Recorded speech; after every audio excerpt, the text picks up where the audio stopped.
Young tiger NTR చుట్టూ కూడా గత కొన్ని రోజులుగా పొలిటికల్ ఎంట్రీపై ప్రచారం జరుగుతూ ఉండగా ఇప్పుడు మరో కొత్త వివాదం తెరపైకొచ్చింది.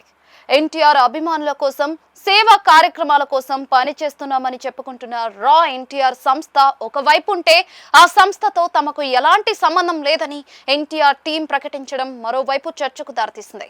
దీంతో అసలు ఎవరిది నిజం, రా ఎన్టీఆర్ సంస్థ ప్లేస్ ఏమిటి అనే ప్రశ్నలు అభిమానుల్లో మొదలయ్యాయి. ఇటీవల జూలై 18న ఎన్టీఆర్ రాజకీయాలకు సంబంధించిన కీలక ప్రకటన చేయబోతున్నారంటూ సోషల్ మీడియాలో పెద్ద ఎత్తున ప్రచారం జరిగింది. ఆ ప్రచారంలో రా ఎన్టీఆర్ సంస్థ పేరు కూడా వినిపించింది. దీంతో ఆ వ్యవహారంపై స్పందించిన ఎన్టీఆర్ కార్యాలయం అధికారిక ప్రకటన విడుదల చేసింది. రా ఎన్టీఆర్ అనే సంస్థకు ఎన్టీఆర్ తో ఆయన కార్యాలయంతో ఎలాంటి సంబంధం లేదని స్పష్టం చేసింది. ఎన్టీఆర్ పేరుతో కార్యక్రమాలు నిర్వహించే హక్కు ఆ సంస్థకు లేదని కూడా పేర్కొంది. అంతేకాదు, ఎన్టీఆర్ కు సంబంధించిన ఏ సమాచారమైనా అఫీషియల్ టీం ద్వారా వెలువడుతుందని తెలిపింది. సోషల్ మీడియా, డిజిటల్ ప్లాట్ఫామ్స్ లేదా ఇతర సంస్థల ద్వారా వచ్చే ప్రచారాన్ని అఫీషియల్ ఇన్ఫర్మేషన్ గా పరిగణించవద్దని విజ్ఞప్తి చేసింది. అయితే ఆ ప్రకటనతో వివాదం ముగియలేదు. రా ఎన్టీఆర్ సంస్థ ఫౌండర్ అయిన సాయి రూప్ దీనిపై స్పందించారు. తమ సంస్థ 7 ఏళ్లుగా సేవా కార్యక్రమాలు నిర్వహిస్తోందని, వేలాది మంది వాలంటీర్లు తమతో కలిసి పనిచేస్తున్నారని చెప్పారు.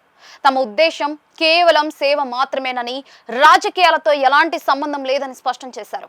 ఆ తర్వాత సాయి రూప్ ఎన్టీఆర్ కార్యాలయం పేరుతో విడుదలైన లేఖపైన కూడా సందేహాలు వ్యక్తం చేశారు. ఆ లెటర్ గురించి ఎన్టీఆర్కే తెలిసి ఉండకపోవచ్చని వ్యాఖ్యానించారు. ఎన్టీఆర్ స్వయంగా వచ్చి ఆపమంటే వెంటనే అన్ని కార్యక్రమాలు నిలిపివేస్తామని చెప్పారు. తమకు ఎన్టీఆర్ అంటే దేవుడితో సమానమని, ఆయన పేరు ద్వారా సేవా కార్యక్రమాలు చేయడమే తమ లక్ష్యమని తెలిపారు. అదే సమయంలో అభిమాన సంఘాల మధ్య విభేదాలు బయటపడుతున్నాయనే అభిప్రాయాలు వ్యక్తమవుతూ ఉన్నాయి. ఎవరు అభిమానులు, ఎవరు ఎన్టీఆర్ కు దగ్గరగా ఉన్నవారు అనే చర్చ సోషల్ మీడియాలో జరుగుతుంది. కొందరు ఎన్టీఆర్ కార్యాలయం ప్రకటన ఫైనల్ గా భావిస్తూ ఉండగా, మరికొందరు రా ఎన్టీఆర్ గత సేవా కార్యక్రమాలు ప్రస్తావిస్తూ ఉన్నారు. ఎన్టీఆర్ పేరును ఉపయోగిస్తూ అనేక కార్యక్రమాలు నిర్వహించినా కూడా ఇప్పుడు టీం అలా స్పందించడం హాట్ టాపిక్ గా మారింది. ముఖ్యంగా పొలిటికల్ ఎంట్రీపై వస్తున్న ఊహాగానాలు నేపథ్యంలో ఆ వివాదం ప్రాధాన్యం సంతరించుకుంది.